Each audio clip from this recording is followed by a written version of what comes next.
कर्क राशी. नमस्कार मंडळी, मी ज्योतिष महागुरु डॉक्टर पंकज शास्त्री घेवारे गुरुजी आपल्या सर्वांचं त्र्यंबक राज ज्योतिष या यूट्यूब चॅनलमध्ये मनापासून स्वागत करतो. आज आपण 2026 या वर्षातील जानेवारी या महिन्याचं राशी भविष्य पाहणार आहोत. तत्पूर्वी एक महत्त्वाची सूचना, आपण जर आमच्या चॅनलला सबस्क्राईब केलं नसेल तर सबस्क्राईब करा, बेल आयकॉनचं बटन दाबा, व्हिडिओला लाईक करा, शेअर करा आणि कमेंट्स करायला विसरू नका. याचबरोबर आपल्या जीवनामध्ये काही समस्या आहेत, अडचणी आहेत, ज्याचं निराकरण होत नाही आहे. गुरुजी, आमच्या मुलांचं शिक्षण झालंय, त्यांना नोकरी लागत नाहीये. गुरुजी, मुलाला नोकरी आहे परंतु विवाह योग पत्रिकेत दाखवत नाहीये. गुरुजी, विवाह झालाय परंतु संततीचं सौख्य नाही आहे. वास्तू घेण्याचा योग आहे का, वाहन आम्ही घ्यावं का, व्यवसाय केलेला योग्य आहे की नोकरीच आमच्या नशिबात सांगितलेली आहे, परदेशात राहावं की मायदेशी राहिलेलं कधीही उत्तम असेल, आजारानं व्याधीनं पीडेनं त्रस्त होऊन गेलोय, धार्मिक उपाय केलेत आम्ही, डॉक्टरी इलाज केलेत, गुरुजी काय करावं. आमच्या स्क्रीनवरती दिलेल्या नंबरवर आपण फोन केला, संपर्क केला तर आमचे ज्योतिष एक्सपर्ट तुम्हाला योग्य असं मार्गदर्शन करतील, ज्यानं आपल्या आयुष्यातील अडचणी दूर होण्यासाठी नक्की मदत होईल. कर्क राशी. या जानेवारी महिन्यामध्ये काही ग्रह राशी परिवर्तन करतायत. यात प्रामुख्यानं 12 जानेवारी या दिवशी शुक्र ग्रह मकर राशीमध्ये राशी परिवर्तन करतोय. 14 जानेवारी या दिवशी सूर्य ग्रह मकर राशीमध्ये राशी परिवर्तन करतोय. 15 जानेवारी या दिवशी मंगळ ग्रह मकर राशीमध्ये राशी परिवर्तन करतोय. 17 जानेवारी या दिवशी बुध ग्रह मकर राशीमध्ये राशी परिवर्तन करतोय. या राशी परिवर्तनाचा कर्क राशीच्या जातकांवरती नेमका काय परिणाम होणार आहे ते पाहणार आहोत आपण या व्हिडिओमध्ये. कर्क राशी, प्रथम स्थान, या स्थानाला आपण तनुभाव असं म्हणतो.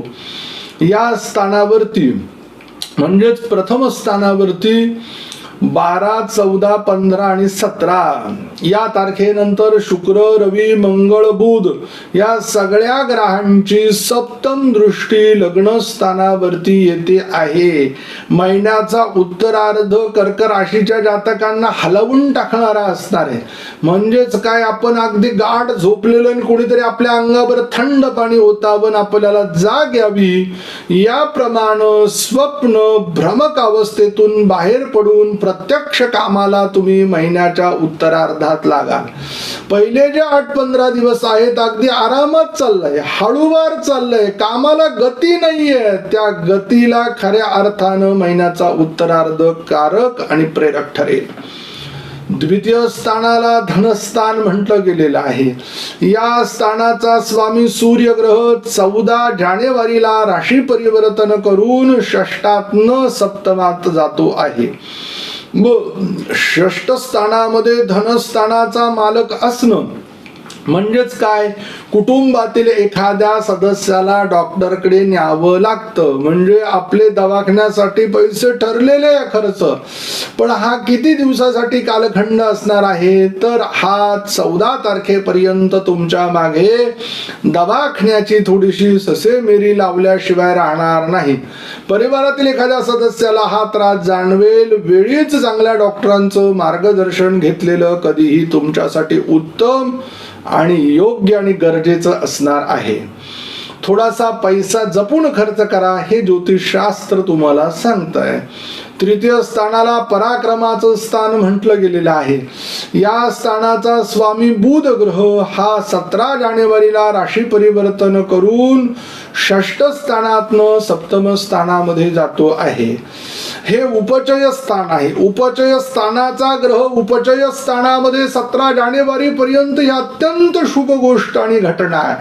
आपल्या बहिणीला भावाला नोकरी लागण्याचा योग आहे. याच बरोबर आपल्या प्रगतीच्या दृष्टीने आपण जो काही व्यवसाय सुरू केलेला आहे, आपण ज्या ठिकाणी काम करत आहात अशा ठिकाणी आपली वाहवा होणे, आपल्या कार्याचा गौरव होणे, आपल्या कर्तृत्वाला खऱ्या अर्थानं यशाची प्राप्ती होणे हे संकेत तुम्हाला खऱ्या अर्थानं कर्क राशीच्या लोकांना अनुभवायला आणि पाहायला 17 तारखेपर्यंत मिळल्याशिवाय राहणार नाही.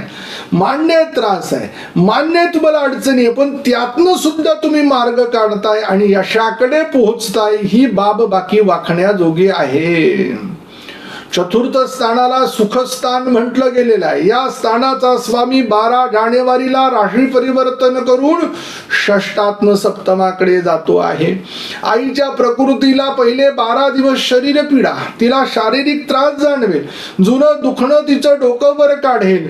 याच बरोबर तिच्या विचारांची प्रगल्भता वाढेल, अनेक विचार डोक्यात येतील. तिच्या जवळ जा, तिला काय वाटतंय तिच्याशी चर्चा करा. तिचा डोक्यावरती असलेला भार तुमच्याशी बोलल्यानेच कमी होईल. याचबरोबर मातुल घराण्याकडे किंवा म्हणजे तिच्या माहेरी जाण्याचा योग, आईला तिथे राहण्याचा योग आणि तिथे तिला आराम पडण्याचा योगही या निमित्ताने जाणवतो.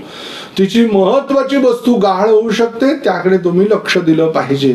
ज्या वेळेला सप्तमामध्ये जाईल तिची प्रकृती अगदी ठणठणीत होणारे 12 तारखेनंतर. मग तुमच्या कुठल्याही कार्याला, कामाला अगदी ती स्वतःहून मदत करेल, परंतु थोडा कालखंड आपण तिला सांभाळून घेतलं पाहिजे. गाडी वाहनाच्या दृष्टीनं म्हणाल तर तुमच्यासाठी 12 तारखेनंतर वाहन घेण्याचा योग आहे, वास्तू घेण्याचा योग आहे, शेती जमीन घेण्याचा योग आहे, पाळीव प्राणी घेण्याचा योग आहे. हे उत्तम असल्या कारणानं फक्त हे आपण 12 तारखेनंतर करावं, ही गोष्ट लक्षात ठेवा. पंचम स्थानाला प्रेमाचं, प्रणयाचं आणि शिक्षणाचं स्थान म्हटलं गेलेलं आहे. या स्थानाचा स्वामी मंगळ ग्रह हा 15 जानेवारी पर्यंत षष्ठ स्थानात असल्या कारणानं ज्या जातकांनी शिक्षणामध्ये आपण कुठे ऍडमिशन घेतला असेल तिथे थोडंसं शिक्षणात 15 तारखेपर्यंत अपयश जाणवेल. संततीसाठी जी ट्रीटमेंट घेतोय 15 तारखेपर्यंत आपल्याला विशेष असं काही आराम पडणार नाही.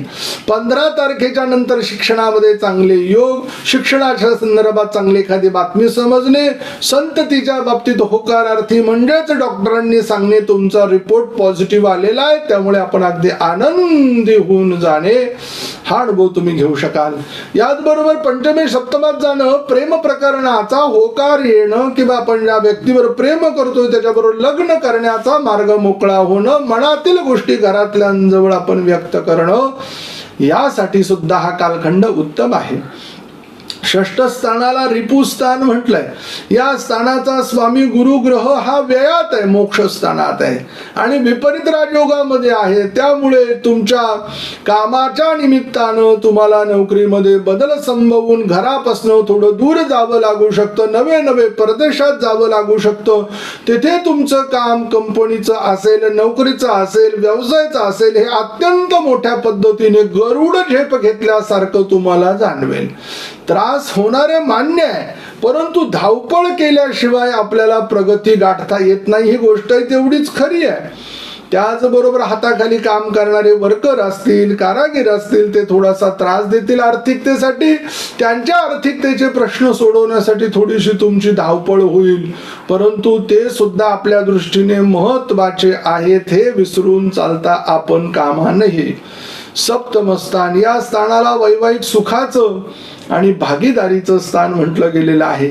या स्थानाचा स्वामी शनी ग्रह हा पत्रिकेमध्ये भाग्यस्थानामध्ये विराजमान असल्या कारणानं अत्यंत मनासारखी वधूची प्राप्ती, अत्यंत मनासारखी वराची प्राप्ती. आणि या सप्तमामध्ये महिन्याच्या उत्तरार्धामध्ये अनेक ग्रह येऊन पडलेत आणि त्यांची जी सप्तम दृष्टी आहे ती लग्न स्थानावरती विराजमान असणार आहे.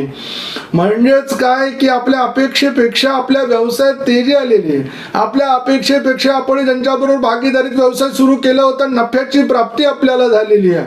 आणि या निमित्तानं आपण आपल्या पत्नीला घेऊन तीर्थयात्रेसाठी, देव दर्शनासाठी, परदेश गमनासाठी जाण्यासाठी सुद्धा हा महिना अतिशय तुम्हाला उत्तम असणार आहे. अष्टमाला मृत्यूचं स्थान म्हटलेलं आहे. या अष्टमेशाचा स्वामी हाही भाग्यात गेलेला आहे शनिदेव. म्हणजेच काय, अचानक धनप्राप्ती, परंतु ती कशानं आहे, भाग्यानं आहे, कष्ट केल्यानं आहे. कोणी आणून देणार नाहीये. कोणाच्या गोड बोलण्यावरती, कोणी अतिशय प्रेमळ बोलल्यावरती त्याच्यावरती विश्वास ठेवू नका. तुमचं कार्य, तुमचं काम हे आपण चालू ठेवा. भाग्यस्थानामध्ये मीन रास आहे. या भाग्याचा स्वामी गुरु ग्रह हा व्ययस्थानामध्ये विराजमान आहे, हा विपरीत राजयोगामध्ये आहे. त्यामुळे भाग्याचं म्हणजेच काय, आपण थोडंसं जप करतो, थोडंसं देवाचं करतो, सगळ्यांना सांगत येतो की मी असं केलं तसं केलं. देवाचं करत असताना ह्या कानाचं त्या कानाला कळालं नाही पाहिजे, हे पहिलं आपल्याला लक्षात आलं पाहिजे.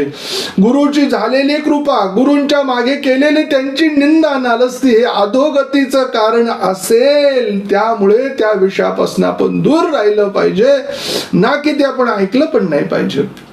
दशमस्थानाला कर्मस्थान म्हटलं गेलेलं आहे. या कर्माचा स्वामी मंगळ ग्रह हा पत्रिकेमध्ये 15 जानेवारीला राशी परिवर्तन करून षष्टात न सप्तमामध्ये येतोय.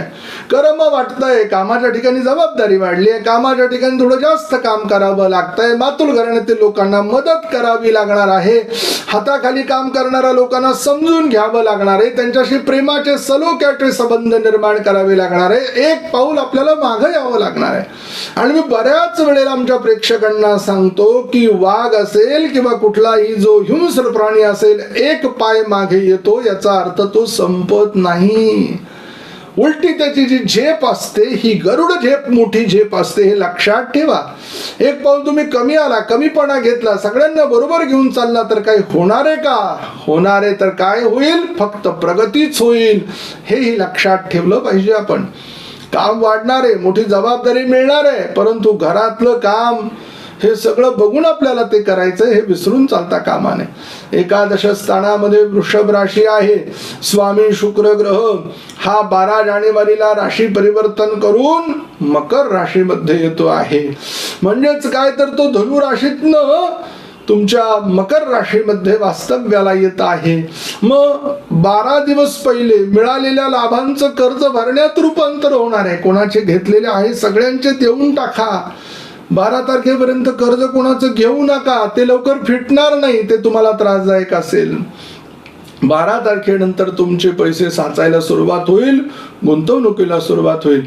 व्ययस्थानाला मोक्षस्थान म्हटलं. या स्थानाचा स्वामी बुध ग्रह हा 17 जानेवारीला राशी परिवर्तन करून षष्ठ स्थानातनं तो सप्तम स्थानामध्ये येतो आहे. म्हणजे तो विपरीत राजयोगात आहे. आणि विशेष म्हणजे तो 17 दिवस आहेत पहिला.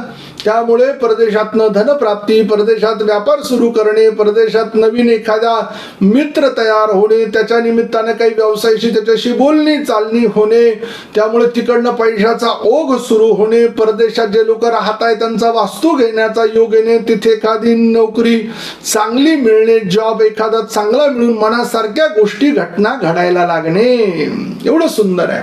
कर्क राशीच्या जातकांसाठी शुभ दिवस 4 तारीख आणि 5 तारीख आहे. अशुभ दिवस 1 तारीख, 11 तारीख, 12 तारीख, 27 तारीख आणि 28 तारीख आहे. कर्क राशीच्या जातकांसाठी शुभ अंक 8 आणि शुभ रंग पिवळा आहे. आपल्याला एक मंत्र देतो, त्या मंत्राचं आपण पठन करा, त्यानं पत्रिकेतील अशुभत्व कमी होईल आणि शुभत्व प्राप्त होईल. मंत्र आहे ओम विरूपाक्षाय नमः.